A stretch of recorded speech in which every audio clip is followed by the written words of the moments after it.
జై శ్రీరామ్. అందరికీ నమస్కారం. వెల్కమ్ టు న్యూస్ అఖండ. నేను మీ కస్తూరి శ్రీధర్. మిత్రులారా, పాకిస్తాన్ గురించి మనం ప్రత్యేకంగా ఏం చెప్పుకోవాల్సిన అవసరం లే. అసలు ఈ పాకిస్తాన్ తయారు చేసిందే మనం కదా. అలాంటి మన మీద ఈ పాకిస్తాన్ ఇప్పుడు సిగ్గు లజ్జా కూడా లేకుండా ఎగిరెగిరి పడుతుంది. మన దేశాన్ని నాశనం చేయాలని, మన దేశాన్ని విచ్ఛిన్నం చేయాలని చెప్పేసి పగటకల్లన్నీ కూడా కంటాంది. కానీ ఈ పాకిస్తాను నిజానికైతే పీకేది ఏమీ కూడా లేదు. అవునా కాదా? కానీ ఈ పాకిస్తాన్కు అనుకూలంగా మన దేశంలో ఉన్నటువంటి జిహాదీగాళ్ళంతా కూడా పనిచేయడం ఖచ్చితంగా మనకు అత్యంత ప్రమాదకరమైనటువంటి అంశమే. అసలు ఈ పాకిస్తాన్కు తనకున్నటువంటి భూభాగాన్ని పరిపాలించుకోవడం చేతగాక కుక్క సాగు చచ్చాంది. కానీ ఈ పాకిస్తాన్కు ఇంకా మన కాశ్మీర్ కావాలంట. ఉండేవాళ్ళు తిండికి లేక సచ్చారు. ఈ పాకిస్తాన్ కనుక ఒకసారి మనం గమనిస్తే ఆ వీడియోస్ కానీ ఫోటోలు కానీ ఏవైనా అసలు ఏదో మన దేశంలో స్లమ్ ఏరియాస్ ఉంటాయి చూడండి, అంతకంటే దారుణంగా ఉండదు. వాళ్ళు ఈ కాశ్మీర్ తీసుకొని ఏం చేస్తారు సిగ్గు లేకపోతే. కానీ కాశ్మీర్ ఎందుకు కావాలో మాత్రం చెప్పడం లే. కేవలం ఈ కాశ్మీర్ అన్న విషయం మీద మాత్రమే పాకిస్తాన్ ఇన్నాళ్ళు కూడా పనిచేస్తూ దాని నాశనాన్ని అదే అయితే కొని తెచ్చుకునింది. ఎవరో పాకిస్తాన్. ఇప్పటి వరకు మనతో 4 యుద్ధాలు చేసి ఓడిపోయింది. తీవ్రవాదాన్ని పెంచి పోషించింది. అనేక తీవ్రవాద సంస్థలను తయారు చేసింది. ప్రస్తుతం ఉన్నటువంటి ఒక అంచనా ప్రకారం ప్రపంచంలో ఉన్నటువంటి టాప్ 20 మోస్ట్ వాంటెడ్ టెర్రరిస్టులలో కనీసం 10 మంది టెర్రరిస్టులు పాకిస్తాన్లో ఉంటారనేది ఒక అంచనా. వాస్తవంగా చెప్పాలంటే అది నిజం కూడా. బిన్ లాడెన్ దొరికింది కూడా ఈ పాకిస్తాన్లోనే. మీకు గుర్తుండే ఉంటుంది. మనకు తెలిసే ఈ పాకిస్తాన్లో మసూద్ అజహర్, అలాగే హఫీజ్ సయ్యద్, దావుద్ ఇబ్రహీము, అతావుర్ రెహమాన్లో పాకిస్తాన్లోనే ఉండారు. సరే, ఆ విషయాన్ని తీసి పక్కన పెడితే మన దేశాన్ని నాశనం చేయడానికి ఈ పాకిస్తాను విశ్వ ప్రయత్నాలు చేసి అటర్ ఫ్లాప్ అయిపోయింది. కానీ ఈ క్రమంలోనే మన దేశంలో 22,000 మంది అమాయకులు, అలాగే మన వీర జవాన్లు చనిపోవాల్సి వచ్చిందనమాట.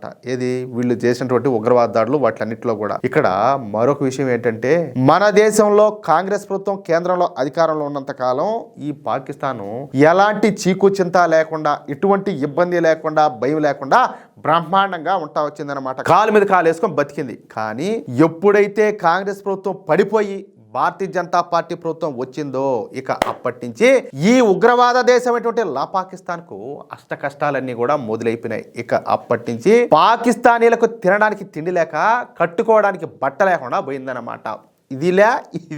ఏదిలే. ఇక పాకిస్తాన్ సైన్యం, పాకిస్తాన్ ప్రభుత్వం అప్పుల కోసం ప్రపంచ దేశాల మీద పడినారు అడుక్కునేదానికి. ఏ దేశానికి పోయినా సరే పాకిస్తాన్ చేసేటటువంటి మొట్టమొదటి పని ఏదైనా ఉండాలి అంటే అది అడుక్కోవడమే. అడకదొబ్బడం తప్పితే వేరే పని అయితే ఉండదన్నమాట. ఈ మధ్యన ఈ విషయాన్ని స్వయంగా పాకిస్తాన్ ప్రధాని అయినటువంటి షహబాజ్ షరీఫే తెలియజేశాడు. సరే, ఈ క్రమంలో పాకిస్తాన్లో విపరీతంగా అవినీతి కూడా పెరిగిపోయింది. వ్యవస్థలన్నీ కూడా సర్వనాశనం అయిపోయినాయి. మన దేశంలో వ్యవస్థలు ఇప్పుడిప్పుడే గాడిని పడతా ఉంటే పాకిస్తాన్లో ఉన్నటువంటి అన్ని వ్యవస్థలు కూడా ఇప్పుడు ఘోరాతి ఘోరంగా విఫలమైపోతున్నాయి. ఈ క్రమంలోనే పాకిస్తాన్కు అంతర్జాతీయంగా కూడా ఘోరమైనటువంటి అవమానం ఒకటి జరిగింది. అది అట్టాంటి అవమానం కాదు. నిజంగా మనలాంటి వాళ్ళు కనుక ఏంటే ఏదన్నా నీళ్ళు లేని బావి అన్నా చూసుకొని దాంట్లో దూకునిండనమాట. అలాంటి అవమానం అంతర్జాతీయ వేదిక పైన పాకిస్తాన్ జాతీయ క్రీడ హాకీకి ఒక ఘోరమైనటువంటి అవమానం అయితే ఎదురైంది. నిధుల కొరత, అలాగే సమాఖ్య నిర్వాహకం కారణంగా ఆస్ట్రేలియాలో పర్యటిస్తున్నటువంటి పాకిస్తాన్ హాకీ జట్టు కొన్ని గంటల తరబడి రోడ్డు మీదనే వెయిట్ చేయాల్సినటువంటి దుస్థితి అయితే ఏర్పడిందంట. చూడండి ఎంత దారుణం. కనీసం హోటల్ బిల్లు చెల్లించకపోవడంతో యాజమాన్యం బుకింగ్ను రద్దు చేయడమే ఈ పరిస్థితికి అంతటి కూడా కారణమైందనమాట.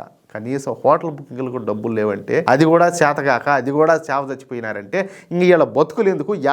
నీళ్ళు లేని బాయి చూసుకోవాలా, లేకపోతే ఏడదోకాలు ఇళ్ళు పోయి FIH ప్రో లీగ్ టోర్నమెంట్లో పాల్గొనేందుకు పాకిస్తాన్ హాకీ జట్టు ఆస్ట్రేలియా రాజధాని అయినటువంటి కాన్బెర్రాకి చేరుకునేది. అయితే పాకిస్తాన్ హాకీ ఫెడరేషన్ వాళ్ళు బస చేయాల్సినటువంటి 4 నక్షత్రాల అంటే 4 స్టార్ హోటల్కు డబ్బులు అయితే చెల్లించలేదంట. దీంతో ఆ హోటల్ యాజమాన్య వాళ్ళు వాళ్ళ బుకింగ్ను రద్దు చేసేశారన్నమాట.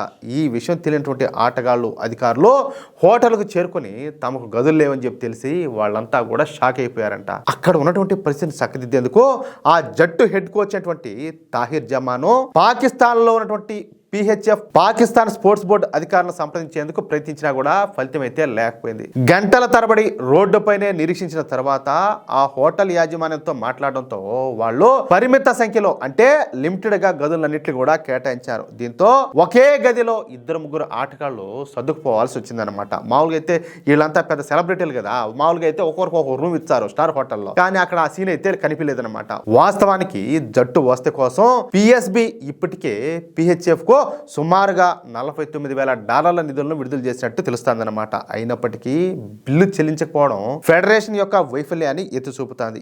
ఈ గందరగోళం అంతా కూడా జరిగిన మరుసటి రోజే ఆస్ట్రేలియాతో జరిగినటువంటి మ్యాచ్ లో పాకిస్తాన్ జట్టు 2-3 తేడాతో ఘోరంగా ఓటమి పాలైతే అయింది. ఇప్పటి వరకు ఈ టోర్నీలో ఆడినటువంటి 6 మ్యాచ్ల్లో కూడా పాకిస్తాన్ ఓడిపోవడం గమనార్హం. అంటే ఏ ఒక్క మ్యాచ్ లో కూడా గెలిచి సావాల.